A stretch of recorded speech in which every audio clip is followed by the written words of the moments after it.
এটা শিয়ালদহ হাসনাবাদ লোকাল, ভোর 5টা থেকে রাত 11টা। এই কামরাগুলোই কারো ঘর, কারো অফিস, কারো জীবনযুদ্ধের ময়দান। চা, গরম চা, বাদাম, ঝালমুড়ি, শশা, গামছা, চিরুনি, সেফটি পিন, একটানা হাঁক। এক কামরা থেকে আরেক কামরায়, ভিড় ঠেলে, ঘাম মুছে, হাসি মুখে। এদের কোনো স্যালারি নেই, ছুটি নেই, পিএফ নেই, আছে শুধু একটা ঝুড়ি আর বুক ভরা স্বপ্ন। ছেলেটাকে পড়াতে হবে, মেয়ের বিয়ে দিতে হবে, মায়ের ওষুধ কিনতে হবে। আমরা বিরক্ত হই, দাদা সরুন বলি, কখনো দরদাম করি, কখনো মুখ ঘুরিয়ে নিই। কিন্তু একবার ভেবেছেন, এই ট্রেনটা না থাকলে ওদের সংসার চলতো তো কি করে? আর ওরা না থাকলে আমাদের 2 ঘন্টার জার্নিটা এত সহজ হতো কি করে?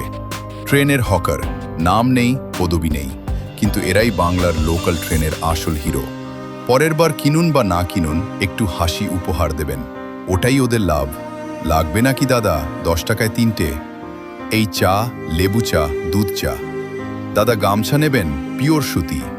সকাল 6টার বারাসাত লোকাল হোক বা রাত 9টার হাসনাবাদ, এরা আছেই। কাঁধে 20 কেজির বোঝা, পায়ে চাকা লাগানো স্পিড, এক হাতে ব্যালেন্স, আরেক হাতে ব্যবসা। ট্রেন লেট হলে আমাদের মেজাজ খারাপ হয়, আর এদের ট্রেন লেট মানে সেদিনের ভাত মারা যাওয়া। কারণ কাস্টমার নেই মানেই ইনকাম শূন্য। আর পিএফের তারা আছে, যাত্রীর গালি আছে, তবু মুখের হাসিটা আছে। কারণ এটাই ওদের পেটের লড়াই। এই ভিডিওটা তাদের জন্য যারা এসি ঘরে বসে নয়, ঘামে ভেজা কামরায় রোজ স্বপ্ন ফেরি করে।